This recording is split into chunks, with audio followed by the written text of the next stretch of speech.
Exam का pattern change होगा या नहीं, जून 2024 नेट के एग्जाम में सिलेबस चेंज होगा या नहीं, नेगेटिव मार्किंग आएगी या नहीं, जब इतने सारे सवाल आपके मन में बने हुए थे और आपको लग रहा था कि शायद यूनिवर्सिटी ग्रांट्स कमीशन इन सवालों के जवाब देगा, वहीं यूजीसी ने एक अलग ही रास्ते पे चल के अपने सभी जितने भी लोग इसके साथ एसोसिएटेड हैं, चाहे वो टीचर्स की कम्युनिटी हो या फिर स्टूडेंट्स की कम्युनिटी हो, सभी को शॉक में ले आए हैं। वो हुआ क्या है जी, पहले तो फॉर्म फिलिंग की प्रक्रिया में आपको अगर याद हो कि सिर्फ 2 कैटेगरीज होती थी। एक कैटेगरी होती थी आपकी only qualified for assistant professor और दूसरी कैटेगरी होती थी qualified for both JRF and assistant professor. और क्या एक एडिशनल जेआरएफ के लिए कोई आपको एक्स्ट्रा फी पे करनी पड़ती थी? नहीं, ऐसा भी नहीं था। इसलिए जितने भी कैंडिडेट्स फॉर्म भरते थे वो इस बात का ध्यान रखते थे कि सेम फी में वो जेआरएफ को भी चूज करें, बिकॉज कुछ ऐसे भी केसेस हमें देखने को मिले हैं इन द पास्ट जहाँ पे कैंडिडेट ने जेआरएफ के कट ऑफ को क्वालिफाई किया है, बट फॉर्म फिलिंग में गलती थी, सिर्फ असिस्टेंट प्रोफेसर को टिक कर दिया था, तो जेआरएफ के लिए वो क्वालिफाइड माना नहीं गया। अब ये प्रोसेस में और बहुत ही बड़ा बदलाव लेकर आ गए हैं और बताया ये जा रहा है कि ये प्रक्रिया पिछले 1 से 2 सालों के भीतर से चली रही थी। नेशनल एजुकेशन पॉलिसी 2020 के अंदर ये कहा गया है कि जितने भी स्टूडेंट्स देश भर में हायर एजुकेशन इंस्टीट्यूशंस में एंट्रेंस एग्जाम्स देते हैं, उनके लिए all over India separate examinations देना एक हेक्टिक और टीडियस प्रोसेस बन गया था। इसी नज़र में सीयूईटी के एग्जाम्स भी कंडक्ट करवाए जा रहे थे। तो सीयूईटी के अंडर यूजी कोर्सेज पहले लेकर आए गए, फिर 2022-23 में पीजी कोर्सेज भी बढ़ाए गए और 2023 में पहली बार पीएचडी एंट्रेंस एग्जाम्स भी करवाए गए। अब यूजीसी के माध्यम से अगर आपको पीएचडी में एंट्रेंस लेना है तो आप यूजीसी नेट के एग्जाम के माध्यम से भी जा सकते हैं। तो फॉर्म फिलिंग में क्या चेंज हो जाता है? फॉर्म फिलिंग में ये बदलाव आ जाता है कि पहले आपके पास 2 कैटेगरीज होती थी, अब आपके पास 3 कैटेगरीज हैं जहां पे आप फॉर्म फिलिंग कर सकते हैं। आइए एक बार देख लेते हैं। मेरे पीछे ये ऑफिशियल नोटिफिकेशन है यूजीसी की तरफ से, जहां पर ये बताया जा रहा है कि जब आप जून 2024 के लिए अपने फॉर्म्स भरेंगे तो आप एसेंशियली 3 कैटेगरीज के लिए एलिजिबल होंगे। इसकी हमने 3 स्टेजेस बना ली हैं। फर्स्ट स्टेज है, यानी कि आप एनी हाउ पीएचडी एडमिशंस के लिए एलिजिबल हो ही जाएंगे, ठीक है। ये आपकी फर्स्ट स्टेज है, ये मिनिमम स्टेज है जो आप अचीव कर सकते हो कि आप सिर्फ पीएचडी प्रोग्राम्स के लिए एलिजिबल हो, ना नेट के लिए ना जेआरएफ के लिए। सेकंड कैटेगरी है कि आप पीएचडी के लिए तो एलिजिबल हैं ही हैं, साथ ही साथ आप नेट के लिए असिस्टेंट प्रोफेसर के लिए भी एलिजिबल है।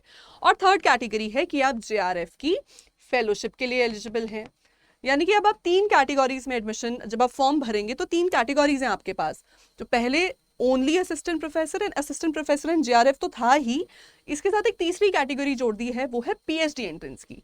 और ये तीसरी कैटेगरी ओनली पीएचडी एंट्रेंस की है। इसके अलावा पहली और दूसरी कैटेगरी में आप बाय डिफॉल्ट पीएचडी एडमिशंस में एलिजिबल हो ही जाएंगे। आई होप ये क्लैरिटी आपको मिल गई है। इसको और बेहतर करने के लिए, बेहतर तरीके से समझने के लिए एक बार ये टेबल देख लेते हैं, ठीक है।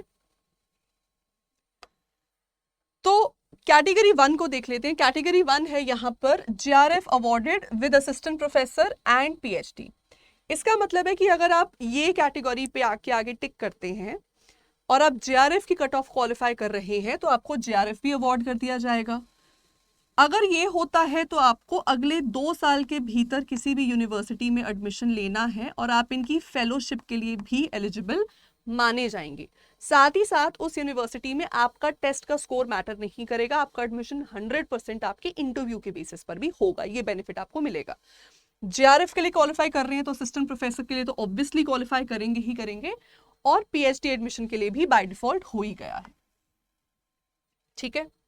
अगर आप सेकंड कैटेगरी में अपना फॉर्म फिलिंग करते हैं, इन दिस पर्टिकुलर केस आप जेआरएफ फेलोशिप के लिए अप्लाई नहीं कर रहे हैं। यानी जब आप पीएचडी में एडमिशन के लिए जाएंगे, वहां पर आपको इंटरव्यू तो देना ही पड़ेगा, उसके साथ साथ एक वेटेज आपके नेट के स्कोर की भी होगी। नेट के एग्जाम में आपके कितने मार्क्स बने, वो मार्क्स भी एक वेटेज यहाँ पर होल्ड करेंगे। और वो मार्क्स कितने % की है वो हमें नीचे बाकायदा से बता दिया गया है। 70% वेटेज आपके टेस्ट के स्कोर की दी जाएगी और 30% वेटेज आपके इंटरव्यू की दी जाएगी, ठीक है।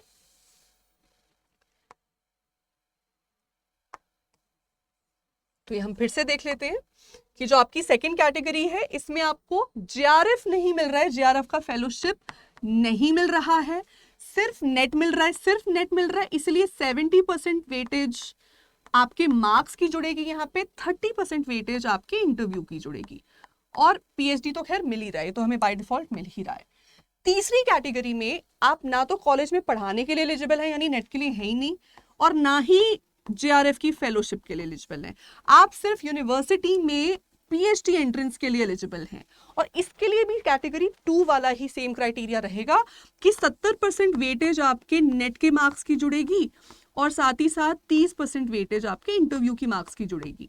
तो अगर आप मुझसे पूछो कि फायदा किसमें, फायदा है जेआरएफ के लिए अप्लाई करने का। रीजन, अगर आप उस कट ऑफ को क्वालिफाई कर जाते हैं और उसके बाद आपको पीएचडी में एंट्रेंस आपको पीएचडी में एडमिशन लेना है, तो आप ये जो मार्क्स हैं आपके 70%, आप उसके दायरे से बाहर हो जाओगे। और आपकी एलिजिबिलिटी यहाँ 2 साल की है। जेआरएफ की एलिजिबिलिटी आप देखेंगे पूरे फॉर्म में जेआरएफ की एलिजिबिलिटी की कोई बात नहीं की गई है, वेयर एज कैटेगरी 2 और कैटेगरी 3 की एलिजिबिलिटी की बात की गई है। ये दोनों की दोनों कैटेगरीज में के अंडर पीएचडी में एडमिशन लेने के लिए सिर्फ 1 साल का वक्त आपको दिया गया है। अब एक बार पुरानी बात याद कर लेते हैं।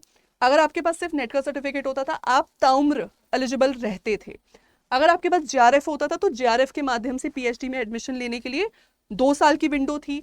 उस विंडो के बारे में यहाँ कुछ नहीं बताया गया है। तो इससे ये क्लियर हो जाता है कि जेआरएफ अगर आपके पास है, अभी भी आपके पास 2 साल की विंडो रहेगी और डायरेक्ट एडमिशन के बेसिस पर फिर आप पीएचडी में एडमिशन ले पाएंगे। लेकिन अगर आप कैटेगरी 2 कैटेगरी 3 को बिलोंग करते हो, यानी आपने जेआरएफ के लिए अप्लाई नहीं किया था, सिर्फ असिस्टेंट प्रोफेसर या सिर्फ पीएचडी के लिए, इन दैट केस आपके पास सिर्फ 1 साल की विंडो है और आपके 70% वेटेज एग्जाम के बेसिस पे प्लस 30% वेटेज आपके इंटरव्यू के बेसिस पे, इसके बेसिस पे आपको पीएचडी का एंट्रेंस मिलेगा, पीएचडी में एंट्रेंस मिलेगा। फेलोशिप के लिए आप यहाँ एलिजिबल अभी भी नहीं है। तो ये 3 कैटेगरीज हमारे पास यहाँ पर हैं। इन 3 कैटेगरीज के आप पार्ट बन सकते हैं। फॉर्म फिलिंग में बहुत अच्छे से ध्यान रख लीजिएगा। फिर से बता रही हूँ, पीएचडी के लिए आप तीनों में ही एलिजिबल हैं। मतलब पीएचडी तो वो बोल रहे हैं कि ये मिनिमम है जो आपको मिल सकता है, लेकिन आप उसके ऊपर कितना जाना चाहते हैं वो आपका नेट का मार्क्स डिसाइड करेगा। इसके बारे में और कोई भी डाउट अगर आपके मन में है तो वीडियो के नीचे कमेंट सेक्शन में मुझे लिख के ज़रूर बताइएगा। इसके अलावा जो भी आपके सवाल हमें यहाँ बनेंगे, मैं ज़रूर एक चर्चा परिचर्चा उसके ऊपर करना चाहूँगी। तो अगले हफ्ते वेडनेसडे को एक कमाल की वीडियो लेकर आऊँगी जहाँ पे आपके सवालों के जवाब आपको यहाँ से मिलेंगे। तो इन सभी वीडियोस में जुड़े रहने के लिए सब्सक्राइब कर दीजिए हमारे official YouTube channel UGC NET Adda 24/7 को। शुक्रिया।